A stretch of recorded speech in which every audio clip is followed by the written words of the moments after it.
Olá, queridos, a paz do Senhor Jesus. Bem-vindos ao assunto de hoje, a inconstância dos Gálatas. Esta é a primeira lição do trimestre que estamos estudando sobre a Epístola de Gálatas e aos Efésios. E o texto para leitura com todos, Gálatas capítulo 1, do verso 1 ao 24, e os tópicos que vamos abordar são eles. Primeiro, saudação apostólica. Segundo, a inconstância dos Gálatas. E terceiro, Paulo, a prova viva.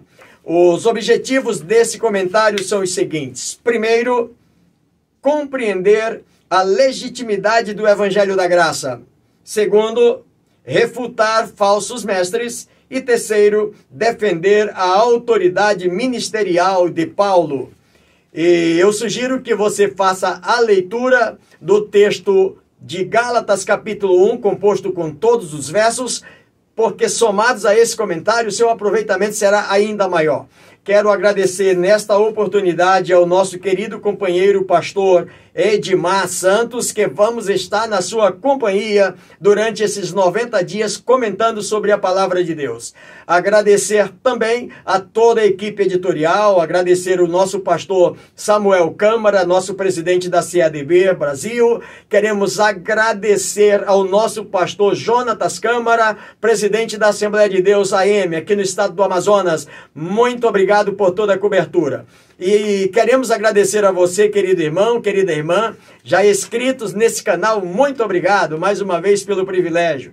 E para você que está me assistindo agora ou já de outras vezes e ainda não fez, se inscreva no canal. Não esqueça de deixar o seu like, de fazer o seu comentário, de apertar o sininho para ser informado todas as vezes que o novo vídeo for postado. Compartilhe o link com mais alguém e juntos vamos proclamando a palavra do Senhor nosso Deus. Na introdução de hoje, nesse trimestre, iniciaremos uma jornada pelas cartas apostólicas de Gálatas e Efésios. São dois escritos canônicos de profunda significação para o exercício da fé em Cristo Jesus. Ambas as cartas trazem no seu bojo ensinamentos considerados fundamentais para a plena saúde espiritual de todo cristão. A carta de Paulo aos Gálatas é uma poderosa mensagem para a igreja dos nossos dias e é dedicada à defesa do verdadeiro evangelho da graça. Interessante observar à luz desse comentário que, se compararmos, portanto, a mensagem da Epístola aos Gálatas com os antigos ensinamentos judaicos, perceberemos claramente que se tratava de um documento revolucionário. Qualquer pessoa que visitasse as sinagogas aos sábados, sob hipótese alguma, ouviria ali mensagem que se assemelhasse ao que está escrito nesta carta, por melhor que estivesse alicerçado nos conceitos do Antigo Testamento. Aqueles crentes estavam sofrendo ataques de judeus que alegavam estar convertidos a Cristo. Os legalistas queriam impor aos gentios e convertidos a prática da circuncisão e a observância da lei mosaica como adendo à obra redentora de Cristo na cruz. Se vocês não atentarem para os rituais da lei mosaica, vocês não estarão completos para ser salvos. Eles ignoram realmente o sacrifício da cruz. Essa imposição trouxe inúmeros prejuízos à fé dos Gálatas e, consequentemente, confusões no meio da igreja. Esse escrito de Paulo é uma exortação para nos municiarmos contra aqueles que querem perverter a fé, uma vez que foi dada aos santos. Portanto, eu e você estamos diante de um belíssimo início de comentário e que com certeza trará um grande crescimento espiritual para todos nós, um grande conhecimento. Também vamos juntos com toda a equipe editorial e, se Deus assim nos permitir, teremos um trimestre abençoado e abençoador para todas as nossas vidas. Primeiro tópico: saudação apostólica, Gálatas capítulo 1, do verso 1 ao 5. A carta aos Gálatas é amplamente reconhecida como a Declaração da Independência Cristã, escrita por Paulo. Esse texto apostólico pode ser considerado o primeiro livro canônico do Novo Testamento, com base na cronologia histórica mais aceita. A carta foi escrita por volta do ano 49 depois de Cristo, durante a permanência de Paulo em Antioquia da Síria, logo após sua primeira viagem missionária antes do Concílio de Jerusalém, registrado em Atos capítulo de número 15.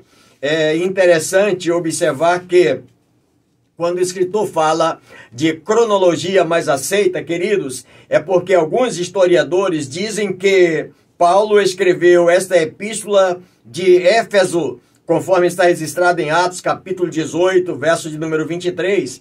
Outros pensadores ainda dizem que foi de Corintos, baseado em Atos capítulo 20, verso 3, e que neste caso a data não fora 49, e sim 57 ou 58 depois de Cristo.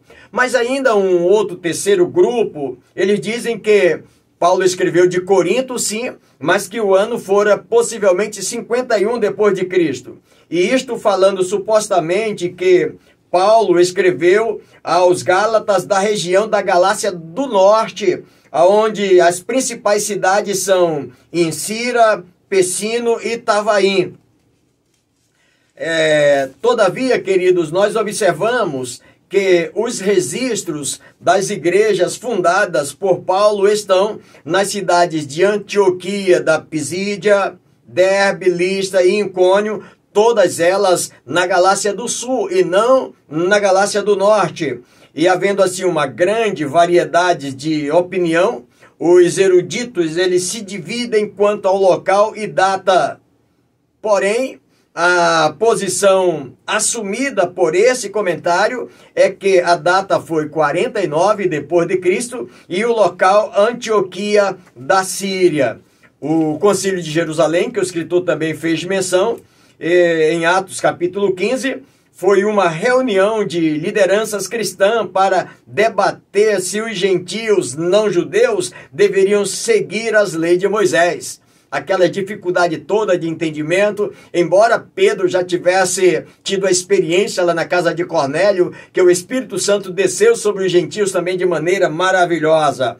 A comunidade decidiu interpelar os apóstolos e os anciãos de Jerusalém acerca desse tema.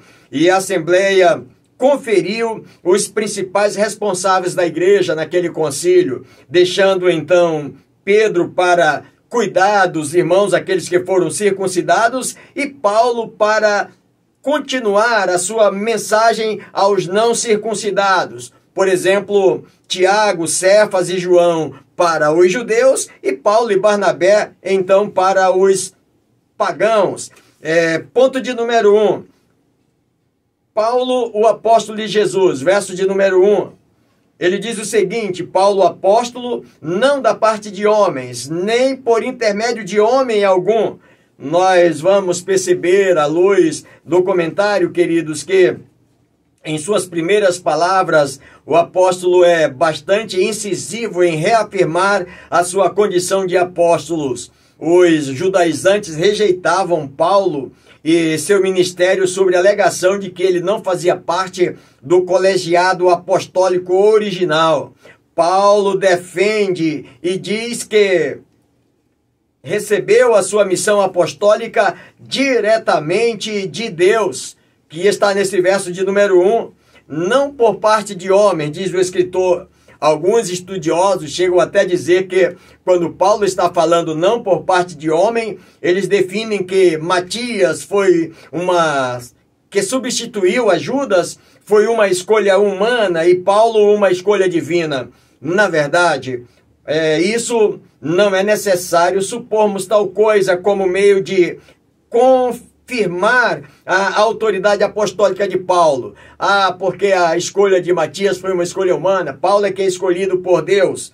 Queridos, é interessante observar que o número 12 de apóstolos não precisava ser mantido com exatidão matemática, segundo alguns escritores.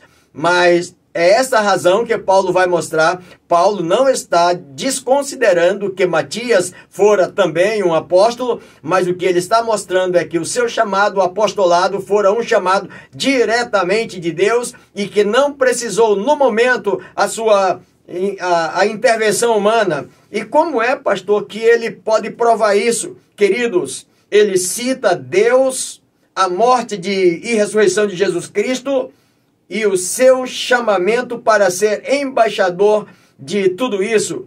As experiências no caminho de Damasco é o atestado do seu apostolado.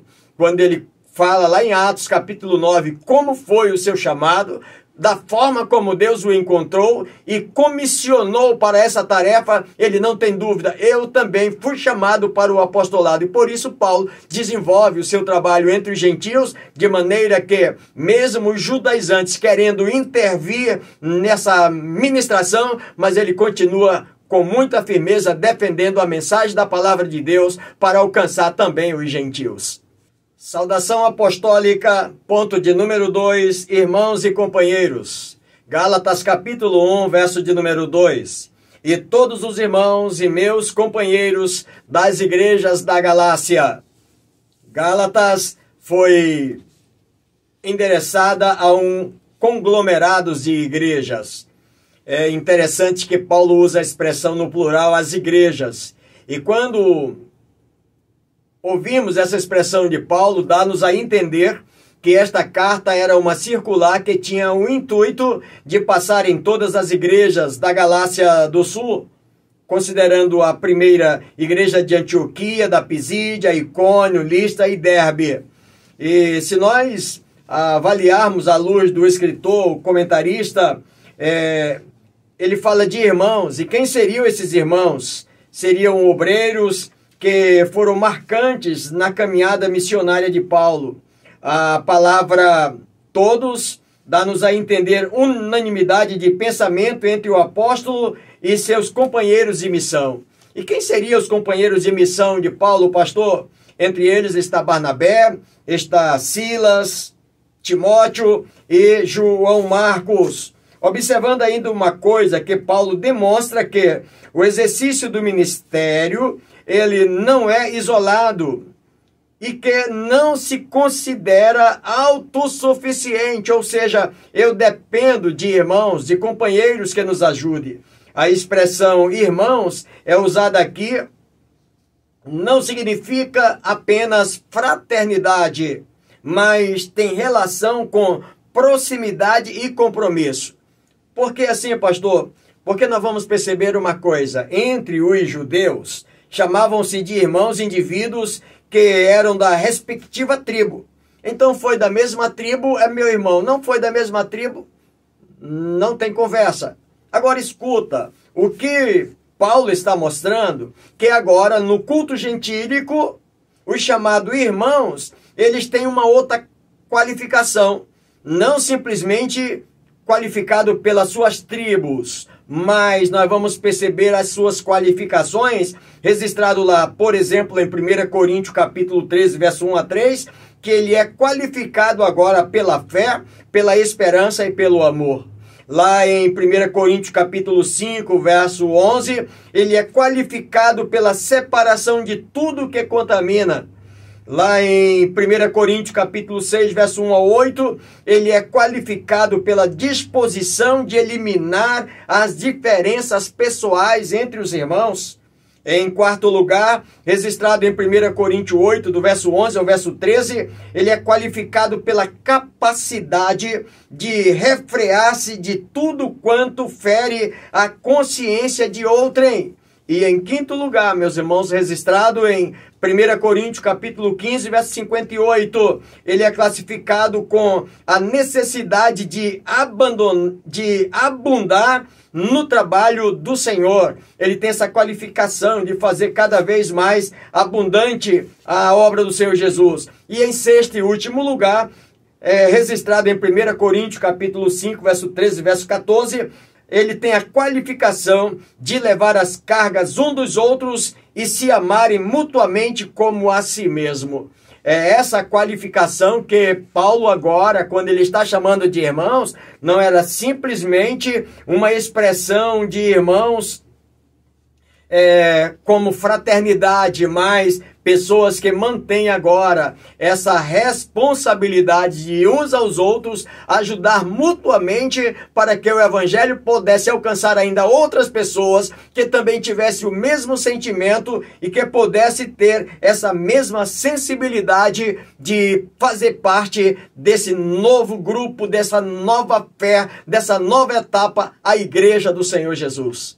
Saudação apostólica, ponto de número 3, graça e paz da parte de Deus.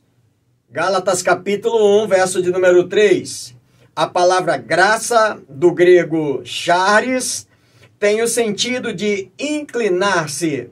Paulo usa esse termo 7 vezes na carta. A doutrina da graça, que acena para o pecador, é o fundamento de toda a teologia paulina. Nós vamos perceber isso, ele usando essa mesma expressão em todas as suas epístolas. Por exemplo, Romanos capítulo 1, verso 7, 1 Coríntios capítulo 1, verso 3. Quando chegamos em 1 Timóteo capítulo 1, verso 2, ele acrescenta na palavra graça a palavra misericórdia. E na sua carta a Tito, no capítulo 1, verso 4, ele acrescenta misericórdia e paz. E quando nós observamos, à luz desse comentário, a expressão pela graça sois salvos, é a base da soteriologia bíblica na qual nós cremos. Paz, que do grego eirene e do hebraico shalom, aparece imediatamente após graça. Graça e paz. Podemos entender que a paz é o resultado da salvação operada pelo Espírito Santo. A graça que vem, esse favor imerecido, e agora, quando essa graça chega em nós, há uma paz que reina em nosso coração. A graça é a origem dessa salvação, é o favor divino que não pode ser confundido com misericórdia. É por causa que Deus está sendo misericordioso, não é uma graça. E Hendrickson, ele define que sendo a graça é um favor espontâneo e imerecido de Deus. E quando observamos à luz do texto, a operação de sua benevolência derramada livremente, dando a salvação a pecadores que correm a ele e buscam o seu refúgio. À luz desse texto, meus irmãos, graça define o pecado, ou redime o pecado, e a paz acalma a consciência do pecador.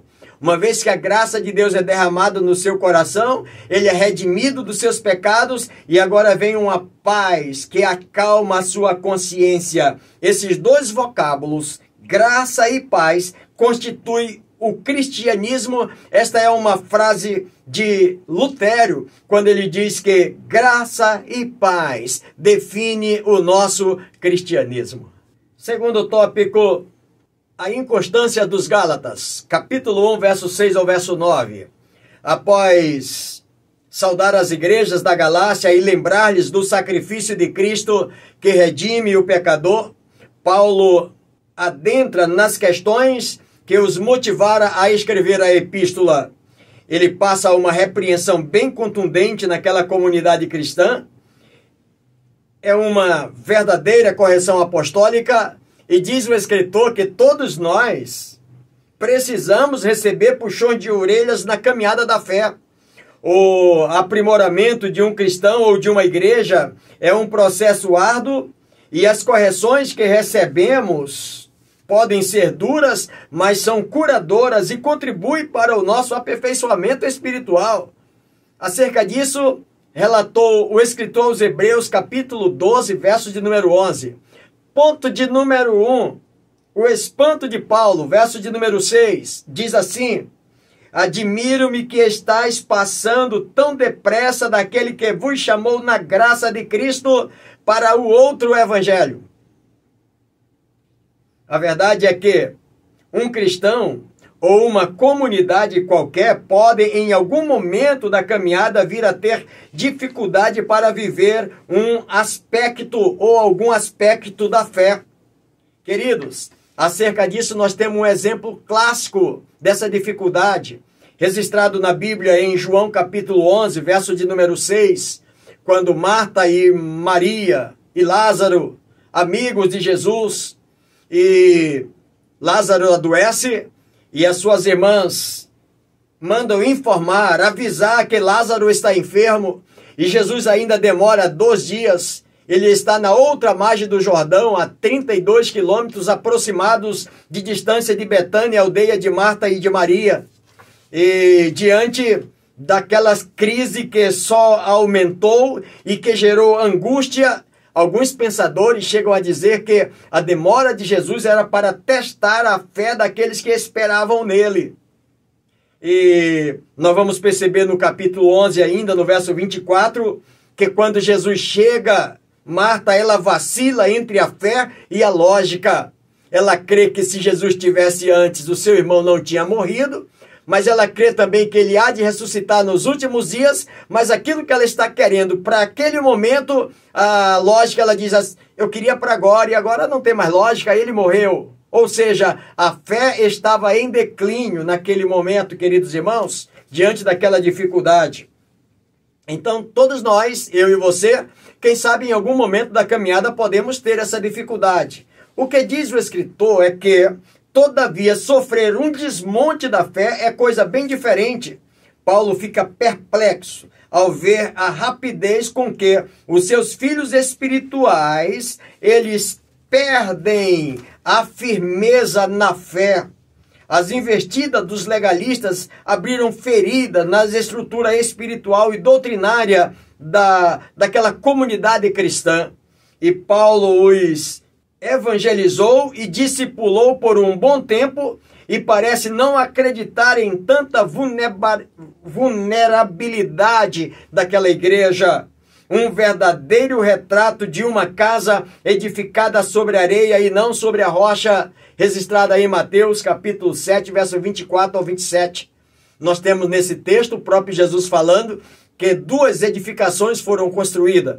E podemos imaginar talvez no mesmo terreno, uma ao lado da outra, sendo que uma dessas construções, o construtor cavou e colocou os alicerces e construiu a sua casa em uma terra, ele chama de areia, ou seja, em uma terra movediça. Mas o outro teve a preocupação de, quem sabe, trazer uma sonda, sondar quais as camadas daquele solo até chegar lá numa camada firme ou chegar na rocha. E ele lançou os seus alicerces trazendo lá da rocha. Deu um pouco mais de trabalho, mas ele firmou na rocha. E quando ele firmou na rocha, construiu a casa, todas prontas, belas igualmente, mas a diferença foi na hora da tempestade. Aquela que estava sobre uma fundação numa terra movediça, ela foi facilmente com a torrente, mas aquela que estava na rocha, ela permaneceu inabalável. O escritor traz para nós uma lembrança de que muitas vezes o que estava acontecendo lá na igreja da Galácia era isso. Pessoas que ouviram até que Paulo ensinou, mas ouviram e não se aprofundaram no conhecimento da palavra de Deus, como os crentes lá de Bereia, de ouvir, de comparar, de acompanhar. Ainda nos nossos dias precisamos disso, irmãos, porque existe muita gente que ouve a palavra de Deus num ouvido, sai pelo outro, e qualquer uma outra informação que aparecer, é possível que essa pessoa deixe se levar por uma mensagem, quem sabe uma mensagem adulterada da palavra de Deus. Precisamos nos aprofundar cada dia no conhecimento da palavra de Deus, para que nenhuma doutrina falsa possa nos tirar da nossa fé genuína que cremos nesse poder milagroso da graça de Cristo Jesus para salvar a mim e salvar a você. A inconstância dos Gálatas, ponto de número 2. O outro evangelho, verso de número 7, o qual não é outro, mas alguns querem transtornar. Observando o verbo presente, transtornar ou perturbar, conforme a sua versão, era uma ação contínua dos perturbadores nas igrejas da Galácia. Eles não passaram por lá e foram embora, não. Eles estavam lá constantemente para perturbar a igreja. E, ao mesmo tempo em que Paulo fala de outro evangelho, ele diz que este não se trata de evangelho. Por quê, pastor? Porque a palavra evangelho tem origem grega e significa boas notícias. Trata-se do anúncio do reino de Deus por Jesus e seus apóstolos. Eles não estão anunciando o evangelho de Deus, a vinda de Jesus. Eles estão permanecendo com as suas legalidades. O outro evangelho que Paulo se refere, trata-se de um engodo. Irmãos, um engodo é um tipo de ciladas que visa enganar ou induzir-nos ao erro. É isso que essas pessoas estão fazendo. Isto é a adulteração real da mensagem de Cristo. O evangelho dos judaizantes não tem a mesma essência do evangelho de Cristo que é pregado por Paulo aos Gálatas.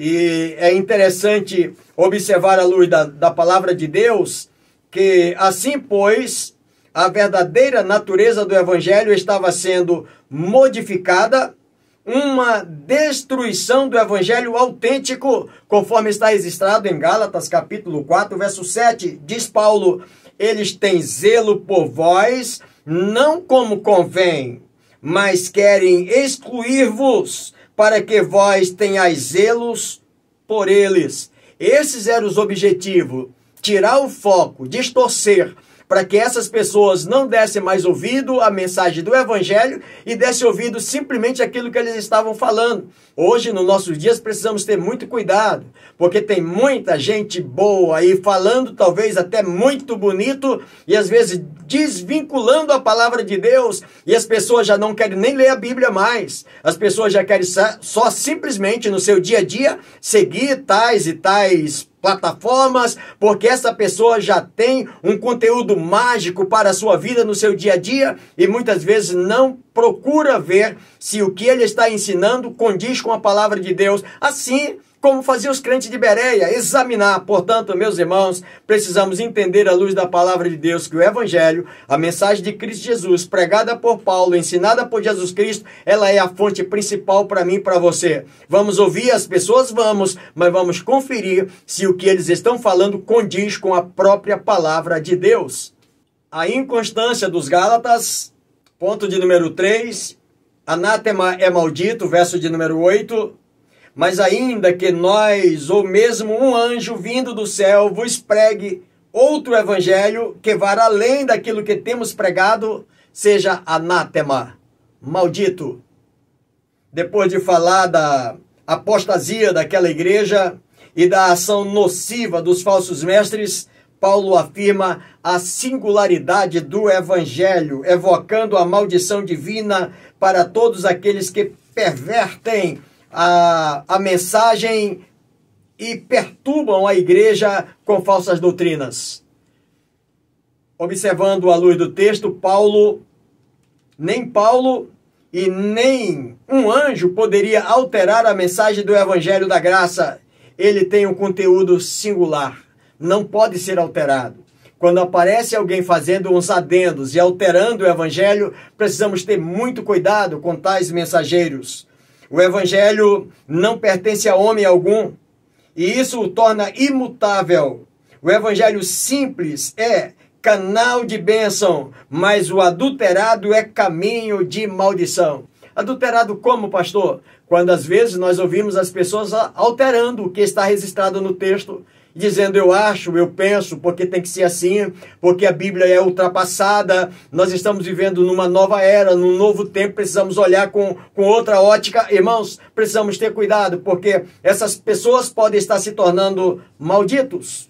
Quando observamos à luz desse texto, todas as religiões e a maioria das filosofias reconhecem a necessidade humana de uma espécie de redenção. Pois é óbvio que o homem é um ser decaído. Há um sentimento, há um conhecimento, uma percepção acerca disso. Agora, os opositores de Paulo na Galácia, preservando noções legalistas muito comum ao judaísmo, eles estavam inchados de orgulho humano, supondo que podiam ajudar a Deus em seu propósito redentor.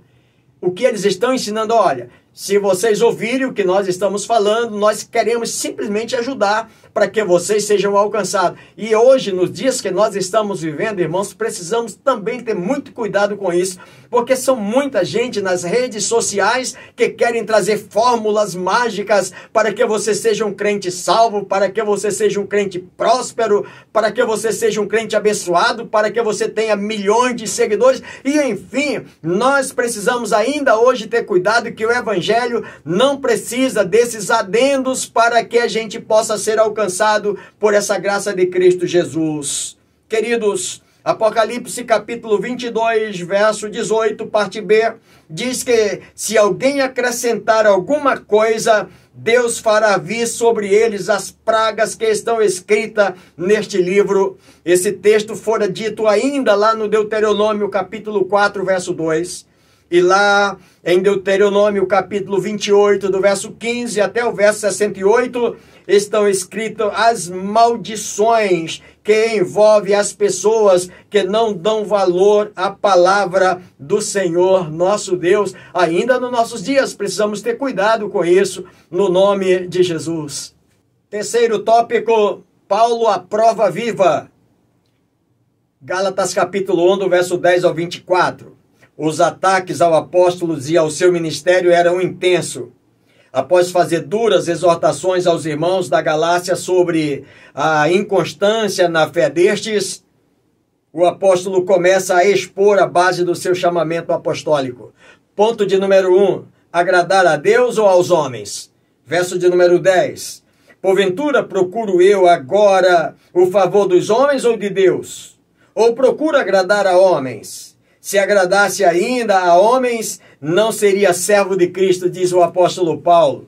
Os judeus convertidos à fé cristã diziam que a salvação somente pela graça levaria os gálatas a viverem uma vida sem responsabilidade quanto à santidade, uma vez que estavam desobrigados às observâncias da lei. Paulo diz que não tem por missão agradar a homens, mas uma vez que o evangelho que anuncia tem origem no próprio Deus e que o recebeu por revelação de Jesus Cristo. Na verdade, entre o que os judeus estão dizendo é que agora, com essa pregação de Paulo, as pessoas ficam desobrigadas da lei. Não é, irmãos, que agora a pessoa que se converteu, agora não obedece mais lei, agora vive fazendo o que bem quer. Na verdade, o que o escritor quer mostrar é que as pessoas que reconheceram que o sacrifício de Cristo foi o motivo maior para a salvação de todos os pecadores, não havia mais necessidade dos rituais da lei. É isso que ele está dizendo. Não precisamos mais dos rituais da lei porque Cristo cumpriu por nós. Aí Paulo vai dizer que um escravo só pode ter um senhor. Isto é incontestável, fazendo parte das declarações do Senhor Jesus lá em Mateus, capítulo de número 6, verso 24. Ninguém pode servir a dois senhores. Na ótica paulina, o servo de Cristo não pode mais ser escravo do pecado, conforme ele registrou em Romanos, capítulo de número 7. Mostrando que uma pessoa não pode servir a Cristo e a lei ao mesmo tempo. Volta a dizer, não pode servir a Cristo e novamente está praticando os rituais da lei ao mesmo tempo, como se Cristo não serviu para nada. Queridos, o texto revela o quanto eu e você devemos estar sujeitos à vontade de Cristo Jesus. Os judaizantes viam a liberdade evangélica pregada por Paulo como uma apologia ao relaxamento espiritual. Mas o apóstolo quer enfatizar que Cristo fez o suficiente para a redenção do pecador.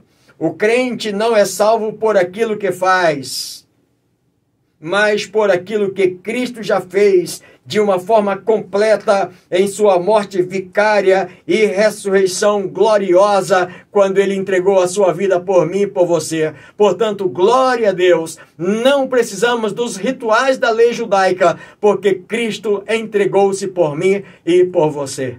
Paulo, a prova viva, ponto de número 2, de perseguidor a apóstolo. verso de número 13 do capítulo 1 da Epístola aos Gálatas. Porque ouviste qual foi o meu proceder outrora no judaísmo, como sobremaneira perseguia eu a igreja de Deus e a devastava. À luz do texto, falsos mestres se infiltraram na igreja, tentando acrescentar exigências legalistas ao evangelho da graça.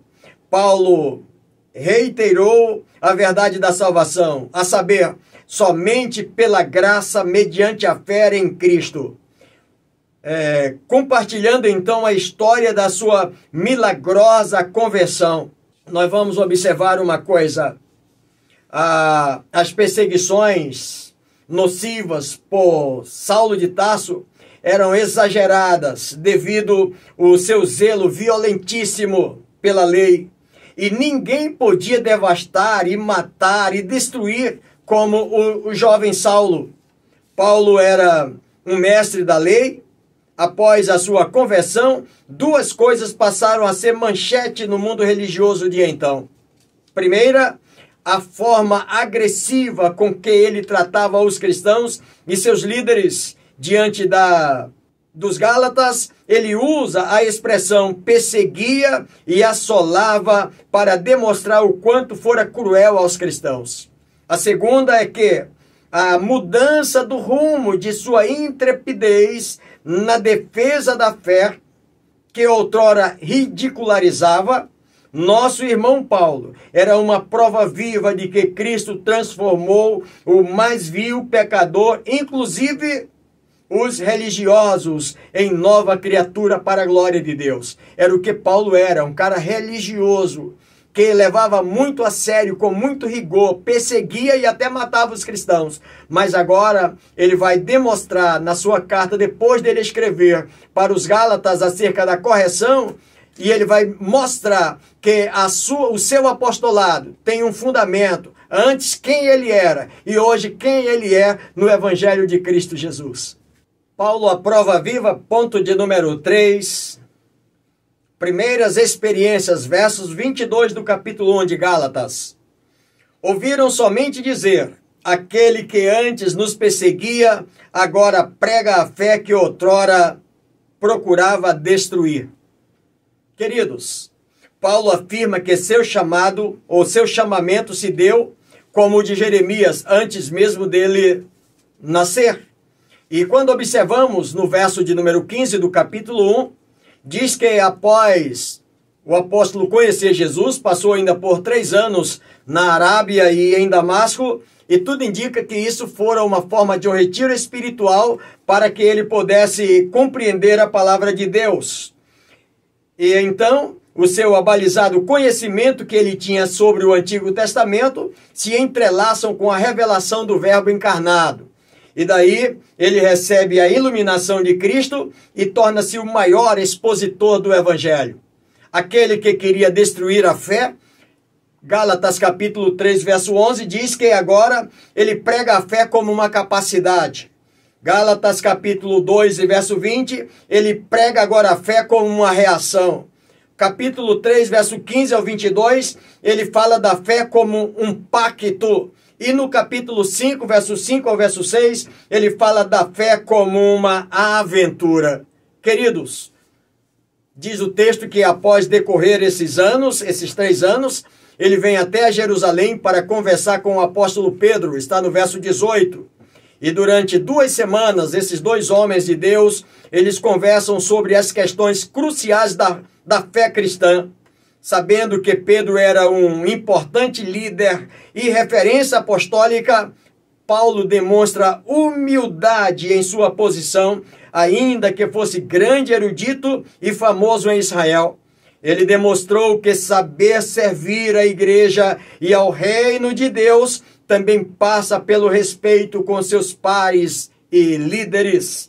Que Deus nos ajude a compreender cada palavra desse comentário para todos nós. E aí chegamos então à conclusão do nosso comentário de hoje, quando o escritor mostra quais são os seus objetivos. Primeiro, é compreender a legitimidade da graça. Graça é a base da soteriologia bíblica na qual cremos. E segundo Hendrickson, a graça é o favor imerecido de Deus em ação por nós. Em segundo lugar, nós precisamos, como objetivo, refutar falsos mestres. E aí diz o escritor que nem Paulo, nem mesmo um anjo poderia alterar a mensagem do evangelho da graça. O evangelho não pertence a homem algum, portanto ninguém pode alterar. E em terceiro e último lugar do objetivo, defender a autoridade ministerial de Paulo. Os judaizantes rejeitavam Paulo e seu ministério sob a alegação de que ele não faz parte do colégio apostólico original. Mas ele cita que recebeu a missão apostólica diretamente de Deus. A experiência no caminho de Damasco, registrado lá no livro de Atos, capítulo 9, é o atestado do seu apostolado. Queridos, na aplicação desse comentário, diz o escritor, os desafios da igreja é o mesmo. Os falsos mestres continuam disseminando suas heresias, ferindo pessoas que poderiam ser úteis ao reino. Como Paulo, devemos ser destemidos defensores do evangelho de Cristo Jesus, o nosso Senhor. Querido pastor, querido colega, querido companheiro, querido amigo, querida irmã, querido irmão, a todos vocês que nos acompanharam até aqui, espero poder ter contribuído com todos vocês mais uma vez com esse comentário, e se Deus assim nos permitir, estaremos de volta com o próximo, com o mesmo lema da nossa igreja, como sal da terra e luz do mundo, e sempre avançando pela fé.